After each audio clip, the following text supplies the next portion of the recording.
اب national conference کے خلاف ہمیشہ آپ رائول رہے اور تو آپ کمفرٹیبل ہیں؟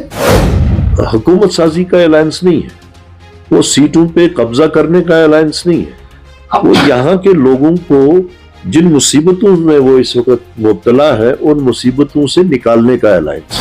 اگر آئندہ کسی بھی سچویشن میں مجھے یہ لگے کہ کوئی بھی معاملہ میری قوم کے خلاف جا رہا ہے، کوئی بھی معاملہ میرے نوجوانوں کے خلاف جا رہا ہے، کوئی بھی فیصلہ جو یہاں کی پبلک، یہاں کے لوگ، یہاں کی اس قوم کے مفاد کے حق میں نہیں ہے، مفاد میں نہیں ہے، تو میں گریز نہیں کروں گا کوئی بھی سخت۔ مفتی محمد سعید نے 2014 میں سرکار جب بی جے پی کے ساتھ بنی جی تو آپ بھی حصہ تھی اس سرکار کے، جی تو اس وقت نہیں بولا بی جے پی کہہ رہی کہ سوئی چلی گئی ہے، واپس آنے والی نہیں ہے، تو اگر کانگریس اقتدار میں آ گئی ہے تو آپ کو ایک تو اسٹیٹ فوڈ ریسٹور کرانا، دوسرا 370 جس کی شناخت کی بات کر رہے ہیں آپ، تو اس میں کیا رول رہے گا؟ یونین ٹیریٹری کو اپ گریڈ کر کے اسٹیٹ بنایا جا سکتا ہے، لیکن کہیں پہ اس کی کوئی ذکر نہیں ہے کہ ایک اسٹیٹ کو بائیفرکیٹ کریں یا ڈاؤن گریڈ کریں، ایسا کہیں پہ اس میں کانسٹیٹیوشن میں نہیں دیا۔ اس خصوصی پروگرام میں آپ کا خیر مقدم ہے، شکریہ۔ کیونکہ ریاست جموں کشمیر کی سیاسی صورتحال اس وقت عروج پر ہے، الیکشن کی تیاریاں بھی عروج پر ہے، حال ہی میں آپ کو بڑا عہدہ بھی سنبھالنا پڑا، اسٹیٹ پریزیڈنٹ کانگریس پارٹی، تو کس نظر سے دیکھ رہے ہیں اس صورتحال کو جو اس وقت ہے 10 سال کے بعد؟ دیکھیے، سب سے پہلے تو میں اپنی قیادت کا، مرکزی قیادت کا، بالخصوص سونیا جی کا، کھڑگے جی کا، راہل جی کا، پرینکا جی کا اور کے سی وینو گوپال جی کا شکریہ ادا کرنا چاہوں گا کہ ایسے نازک وقت میں انہوں نے مجھ پہ یہ ذمہ داری ڈالی، اور ان کو ہماری اس قیادت کی تبدیلی کے بعد جو ان کی امیدیں ہیں، اس امید پہ ہمیں اترنے کے واسطے جو انہوں نے ایک اعتبار ہم پہ جو ڈالا، تو میں اللہ تعالیٰ سے دعا کرتا ہوں کہ میں ان سب چیزوں پہ پورا اتروں۔ اس وقت جو الیکشن کا سلسلہ شروع ہوا ہے وہ تو ایک اچانک کہیں کہ ایک مجبوری کے تحت گورنمنٹ آف انڈیا نے یہاں پہ الیکشنز کا اعلان کیا ہے، الیکشن کمیشن نے، ورنہ تو مجھے نہیں لگتا تھا کہ سرکار یا بی جے پی انٹرسٹڈ تھی ابھی بھی الیکشن کرنے میں۔ اب چونکہ سپریم کورٹ کی ایک ڈائریکشن تھی، اس ڈائریکشن کو بھی انہوں نے اتنی جلد بازی میں لاگو کر دیا۔ بہرحال جو بھی سچویشن ہے اس سچویشن کو ہم نے فیس کرنا ہے۔ تو الیکشن ہمارا جو ہے وہ ہم نے الائنس میں لڑنا ہے، اور نیشنل کانفرنس کے ساتھ جو الائنس ہوئی ہے اس میں جو سیٹ شیئرنگ ہوئی ہے، کافی گفت و شنید کے بعد اس میں ہم نے سیٹ شیئرنگ جو ہے وہ آپس میں ایگری کیا ہے۔ اور جہاں تک کانگریس کا تعلق ہے، شاید ہم لوگ کانگریس کو یا کانگریس کے پروگرام کو یا کانگریس کی فلسفی کو لوگوں تک اتنا نہیں پہنچا سکے بحیثیت کانگریس لیڈرز، شاید جتنا راہل گاندھی کی ایک بھارت جوڑو یاترا 4,500 کلومیٹر طے کرنے کے بعد جب وہ یہاں سری نگر پہنچے، اور ان کی اس دن کی وہ تقریر جس میں انہوں نے جذباتی طور اپنے آپ کو یہاں کے لوگوں کے ساتھ جوڑا، اور نسبتاً انہوں نے اپنا ایک رشتہ نکال کے لوگوں کے سامنے رکھا، تو مجھے لگتا ہے کہ بالخصوص نوجوانوں نے اس چیز کو بہت ہی زیادہ پسند کیا، اور یہی وجہ ہے کہ اس وقت تمام ریاست جموں کشمیر میں، بالخصوص کشمیر میں، نوجوانوں کا ایک بہت بڑا طبقہ، بہت بڑا تعداد کانگریس کے ساتھ جڑنا چاہتا ہے، اور ساتھ ساتھ جو ایک لوگوں میں ایک ماحول بنا ہے کہ وہ راہل گاندھی کو جیسے پورے ملک میں اس کو ایک نجات دہندہ کے طور پہ، مسیحا کے طور پہ لیا جا رہا ہے، یہاں ریاست میں بھی بالخصوص کشمیر میں بھی راہل گاندھی ایک بہت بڑا فیکٹر بن گیا اور اسی کے ارد گرد میں ہمارا الیکشن بھی ہوگا. بلکہ راہل گاندھی فیکٹر سے جو ہماری باقی جماعتیں جو الائنس میں تھی، انڈیا الائنس میں تھی، ان کو بہت فائدہ ملا اس راہل گاندھی تو فیکٹر. ریاست جموں کشمیر کی کانگریس کی اگر ہم بات کریں گے تو ہمیشہ لگ رہا تھا کہ اندر سے اختلاف ہے، اس اختلاف کو ٹھیک کرنے کے لیے یا ریاست جموں کشمیر کی کانگریس کو مضبوط بنانے کے لیے آپ کو لگ رہا ہے کہ جو وہ عہدہ آپ کو سونپا گیا، آپ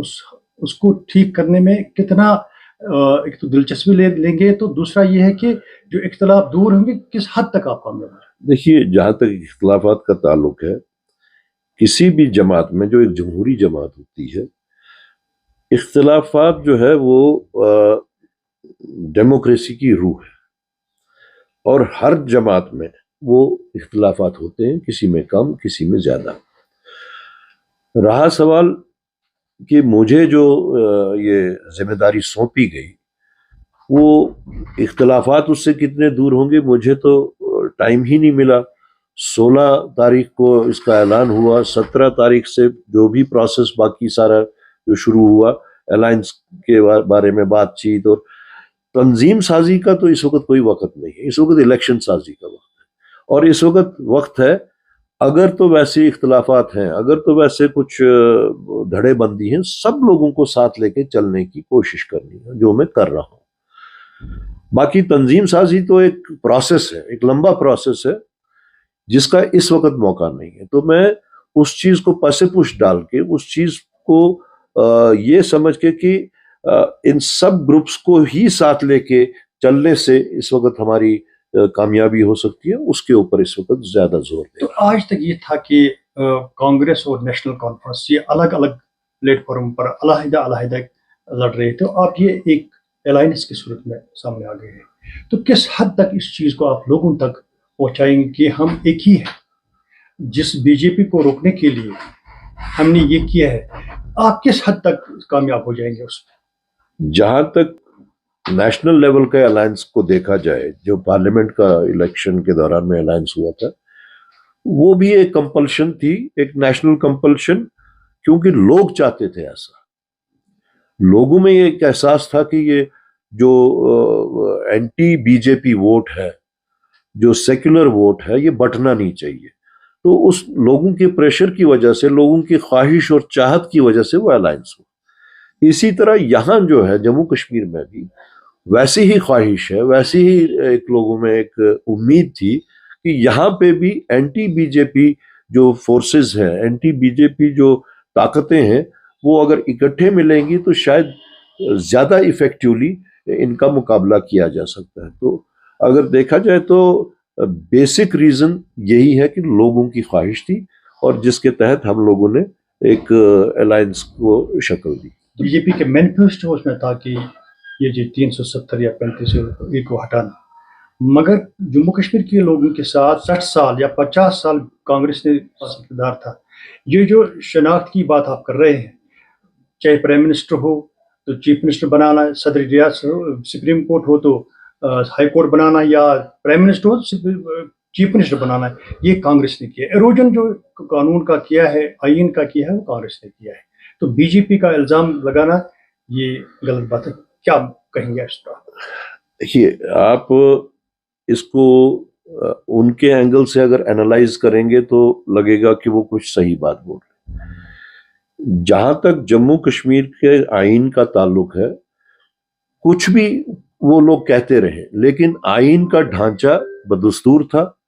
یہاں پہ بدستور ہمارا جو آئین کے تحت پروٹیکشنز تھیں وہ بدستور تھیں. جس کو ایروڈ کرے کہیں یا جس کو ایبروگیٹ کہیں، وہ تو بی جے پی نے کیا. مجھے نہیں لگتا کہ بی جے پی کو ایسی کوئی اخلاقی جوازیت بنتی ہے کہ وہ لوگوں کو پولیٹیکلی ایکسپلائٹ کر کے یہ باتیں آگے چلائیں. اس کا انہوں نے جتنا فائدہ اٹھانا تھا ہندوستان کی باقی الیکشنز میں، وہ تو کر چکے. وہ مجھے نہیں لگتا کہ ان کے ان باتوں سے ان کو اب کسی قسم کا کوئی فائدہ مل سکتا ہے. طارق صاحب، 370 کے حوالے سے 35 کے حوالے سے سوال ہے کہ اب آپ سامنے آ گئے ہیں الائنس کی صورت میں. بی جے پی کہہ رہی ہے کہ سوئی چلی گئی ہے، واپس آنے والی نہیں ہے. تو اگر کانگریس اقتدار میں آ گئی ہے تو آپ کو ایک تو اسٹیٹ ہوڈ ریسٹور کرانا، دوسرا 370 جس کی شناخت کی بات کر رہے ہیں آپ، تو اس میں کیا رول رہے گا آپ کا؟ دیکھیے، جہاں تک اسٹیٹ ہوڈ کا تعلق ہے یہ ہمارا حق بنتا ہے، اور اس کے ساتھ ساتھ پروٹیکشن ہمارے اس میں زمینوں میں، پروٹیکشن ہماری امپلائمنٹ میں، پروٹیکشن ہمارے نیچرل ریسورسز میں، یہ ہمارا حق بنتا ہے. اور یہ ایک انہونی سی بات ہے، پورے ملک میں ایک انہونی سی بات ہے، ان کانسٹیٹیوشنل طریقہ کار سے جو انہوں نے کیا. اگر آپ آئین ہند پڑھیں گے اس میں یہ پروویژن ہے کہ ایک یونین ٹیریٹری کو اپ گریڈ کر کے اسٹیٹ بنایا جا سکتا ہے، لیکن کہیں پہ اس کی کوئی ذکر نہیں ہے کہ ایک اسٹیٹ کو بائیفرکیٹ کریں یا ڈاؤن گریڈ کریں. ایسا کہیں پہ اس میں کانسٹیٹیوشن میں نہیں دکھا ہے. تو ان لوگوں نے جو کیا ہے وہ ٹوٹلی کانسٹیٹیوشن کے جو پیرامیٹرز ہیں، کانسٹیٹیوشن کا جو اسپرٹ ہے اس کے اگینسٹ کیا ہے. رہا سوال 370 کا کہ اگر حکومت آتی ہے دلی میں، یہ اس کا فیصلہ تو پارلیمنٹ میں ہی ہوا گا. جب دیا گیا تب بھی پارلیمنٹ میں دیا گیا، جب لیا گیا تب بھی پارلیمنٹ میں لیا گیا. تو یہ تو آنے والا وقت ہی ثابت کرے گا کہ کانگریس کی کتنی طاقت ہوگی. اس کے اوپر یہ ڈیپینڈ کرتا ہے کہ آئندہ کیا ہوگا. تجربہ ہے سیاست میں، آپ نے پی ڈی پی میں آرکیٹیکٹ بھی رہے ہیں، پی ڈی پی میں آپ نے پی ڈی بنانے میں اہم رول ادا کیا ہے. اب نیشنل کانفرنس کے خلاف ہمیشہ آپ رائول رہے، اور تو آپ کمفرٹیبل ہیں؟ دیکھیے، یہ پرسنل کمفرٹس کے اوپر ڈیپینڈ نہیں کرتا ہے. I am a discipline soldier, اور پارٹی انٹرسٹ سے زیادہ لوگوں کے انٹرسٹ کو مد نظر رکھا جاتا ہے. ہمارا آج کا جو الائنس ہے وہ حکومت سازی کا الائنس نہیں ہے، وہ سیٹوں پہ قبضہ کرنے کا الائنس نہیں ہے. وہ یہاں کے لوگوں کو جن مصیبتوں میں وہ اس وقت مبتلا ہے ان مصیبتوں سے نکالنے کا الائنس ہے. اس میں ہماری طرف سے جو اسپرٹ ہے وہ یہ ہے کہ اگر لوگوں کی یہ خواہش ہے کہ ہم جڑ کے، ہم مل کے اینٹی بی جے پی جتنی بھی طاقتیں ہیں ان کے واسطے اگر یہ لوگوں کا ایک مینڈیٹ دے رہے ہیں ہمیں کہ تبھی ہم آپ لوگوں کے ساتھ چل سکتے ہیں یا آپ لوگ کامیاب ہو سکتے ہیں جب یہ الائنس ہو. طارق حمید کرا کی پرسنل کمفرٹ لیول اس میں معنی نہیں رکھتی ہے. اور اگر پارٹی نے بہت سوچ سمجھ کے اس کو الائنس کو کیا ہے تو ایز اے ڈسپلنڈ سولجر میں اس الائنس کو کامیابی تک، منطقی انجام تک پہنچانے میں پورا رول ادا کروں. تو 5 سیٹوں پر آپ نے فرینڈلی مانا ہے جی. تو سننے میں یہ بھی آیا کہیں کہیں جس طریقے سے اسے پہلے کہا گیا کہ پول میں یہ ہوتا ہے، کوئی پارٹی پراکسی اٹھاتا ہے، جی. تو اس میں لگ رہا ہے آپ کو کیا ایسا کچھ ہوگا؟ جہاں تک فرینڈلی اس کے کنٹیسٹ کا تعلق ہے، ہر پولیٹیکل پارٹی کی کچھ کمپلشنز ہوتی ہیں جہاں پہ کہیں پہ کاڈر بھی نہیں مانتا ہے ایسا کرنا.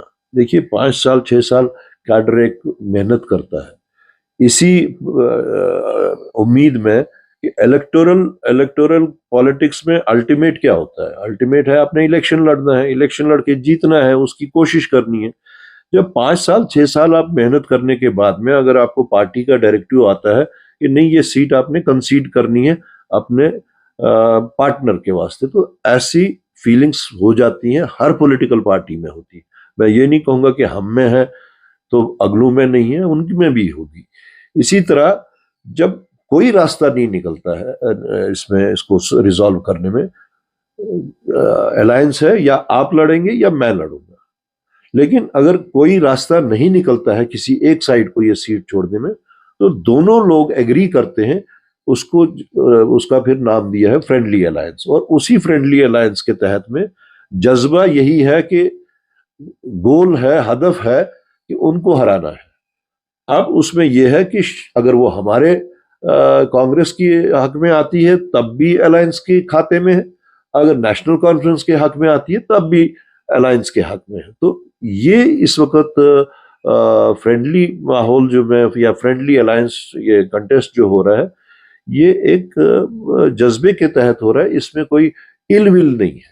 یہ جہاں یہ کہہ رہے ہیں کہ جذبے کے تحت, دوسری طرف ہم یہ دیکھ رہے ہیں کہ جب بانہال میں ہی دیکھیں گے ایک سٹیج پر وقار صاحب ہوتے ہیں, دوسری سٹیج سجاد صاحب ہوتے ہیں, زبردست ایک دوسرے کی مخالفت کرتے ہیں, وہ نیشنل کانفرنس کی کرتے ہیں, یہ کانگریس کی کرتے ہیں, ایک کنفیوژن سا ہو گیا لوگوں میں. دیکھیے جو لوگ کافی سال سے ایک دوسرے کے خلاف کنٹیسٹ کرتے ہوتے ہیں ان میں کچھ پرسنل معاملات بھی آ جاتے ہیں, جس وقت وہ ان پرسنل معاملات کو پبلکلی اچھالتے ہیں.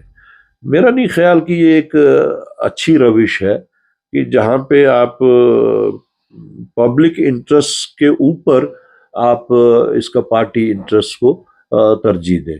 تو میرا تو یہی اس میں ماننا ہے کہ پارٹی انٹرسٹ اور پبلک انٹرسٹ اس کو ترجیح دی جانی چاہیے بنسبت کے ذاتی انٹرسٹ کو. تو 2016 میں آپ نے ریزائن کیا تھا پی ڈی پی سے اور ممبر پارلیمنٹ سے, تو آپ نے کچھ اہم انکشافات کیے تھے, شاید وہ پھر 2019 کی صورت میں ہمارے سامنے آ گئے. تو کیا سوچ سمجھ کر آپ نے کس طریقے سے اس وقت پارلیمنٹ سے ممبری سے استعفیٰ دینا, تو ریپیٹ کر سکتے ہیں آپ؟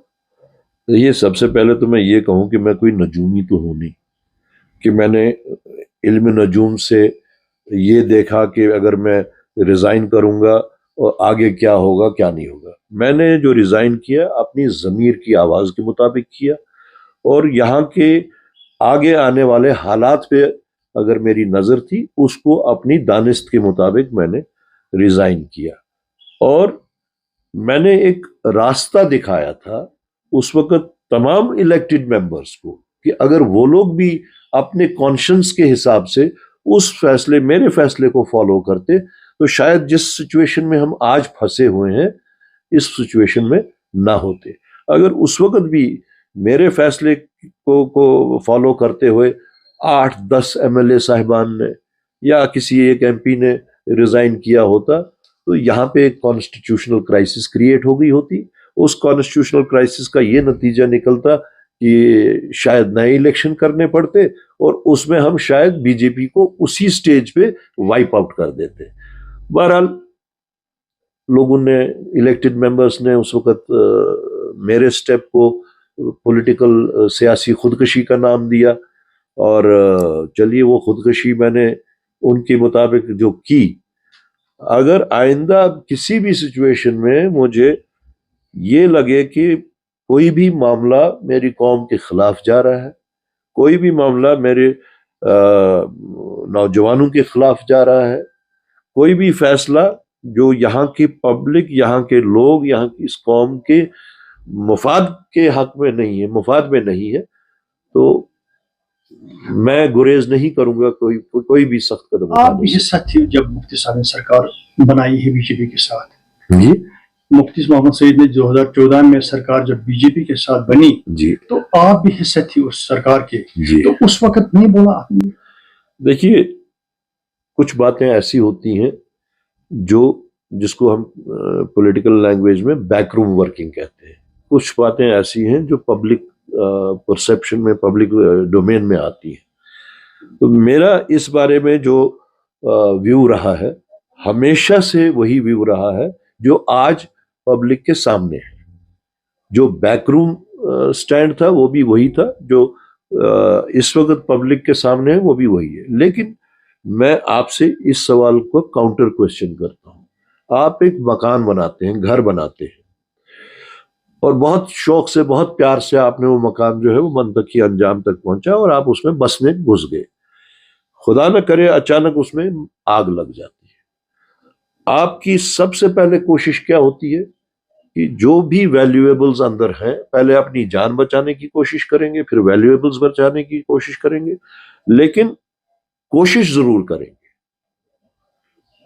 اور جب آپ کو یہ لگے گا کہ یہ کوشش کرتے کرتے کہیں میں خود ہی نہ جل جاؤں تب آپ چاہے سے کھڑکی سے چھلانگ ماریں، دروازے سے چھلانگ ماریں، تب آپ اپنے آپ کو بچانے کی کوشش کریں۔ اسی طرح سے یہ مکان میں نے اپنے ہاتھوں سے بنایا تھا، اس میں بہت محنت کی تھی، میں یہ نہیں کہوں گا اس کا کریڈٹ اپنے اوپر ہی نہیں لیتا، میں بھی حصہ تھا اس کا اور فرنٹ رول ادا کیا تھا۔ بہت کوشش کرنے کے بعد جس وقت مجھے یہ لگا کہ یہ گھر بچاتے بچاتے اب میں خود جل جاؤں گا، تو میں نے کھڑکی سے چھلانگ مار دی۔ جو کھڑکی سے چھلانگ مارنے سے پہلے کا جو مرحلہ تھا اس کو بیک روم کہیں گے ہم، جو پبلک کے سامنے نہیں آتا ہے۔ یعنی 2014 کا جو فیصلہ تھا بی جے پی کے ساتھ، جی، جس طرح کہا جا رہا ہے آج نیشنل کانفرنس کا الزام باقی لوگوں، وہ جموں کشمیر کے لوگوں کے لیے صحیح فیصلہ نہیں تھا۔ ان کی اپنی دلائل ہے جو اس کے اوپر دلیل دیتے ہیں، میری ذاتی اپنی دلائل ہے، پارٹی کی اپنی دلائل ہے۔ تو ذاتی دلائل میں اس وقت بھی دے چکا ہوں کہ میں کیوں یہ چھوڑ رہا ہوں، اور اس کے بعد میں جو میرا فیصلہ تھا کہ میں ایسی طاقت کے ساتھ جاؤں جو کبھی بھی بی جے پی کے ساتھ ہاتھ نہ جو ملائے، ورنہ اس وقت آپ کو بھی پتا ہے کہ میرے اوپر کتنا پریشر تھا کہ میں ایک ریجنل پارٹی فلوٹ کروں، لیکن میں نے اس وقت یہی سوچا کہ اگر میں ریجنل پارٹی فلوٹ کرتا ہوں تو انڈائریکٹلی جو منصوبہ ہے بی جے پی کا اس میں مدد ہوئے گی، اس منصوبے کو یہ فردر فریگمنٹیشن ہوئے گی۔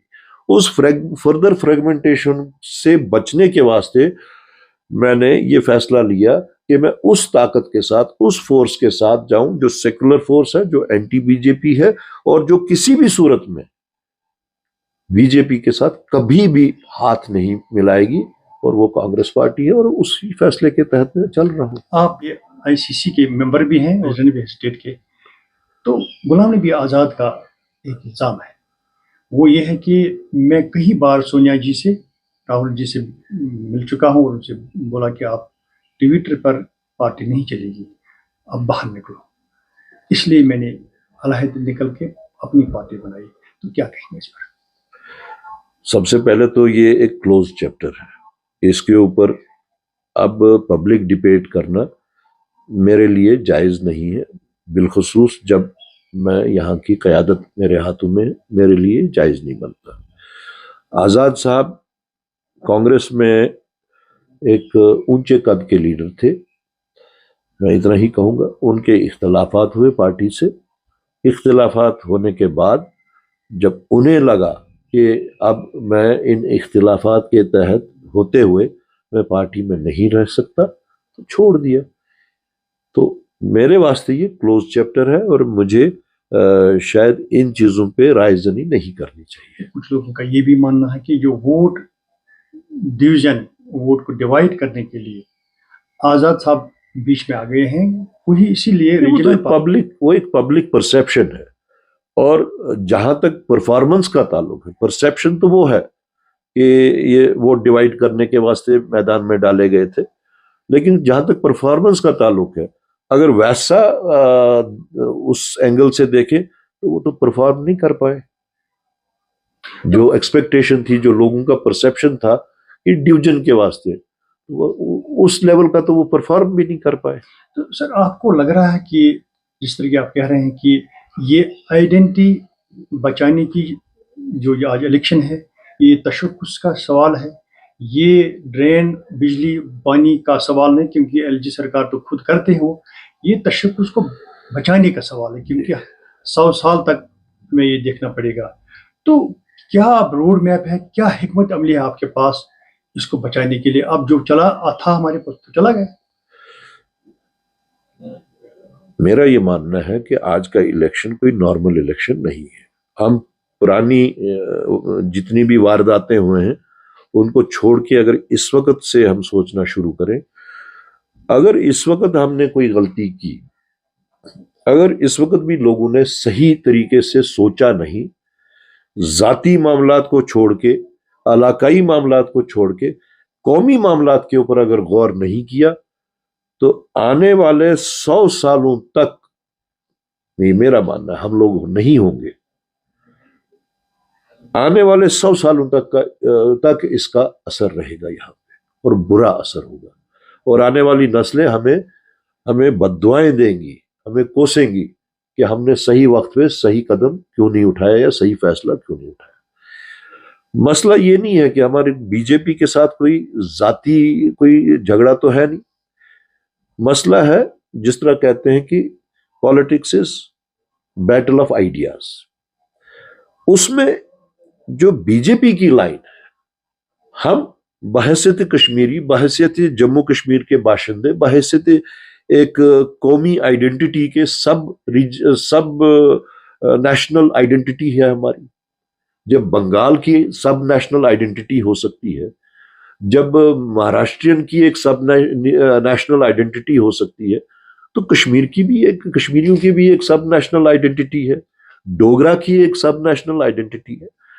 تو ہماری سوچ کے مطابق بی جے پی جو ہے ہماری اس سب نیشنل آئیڈینٹی کو مٹانا چاہتا ہے۔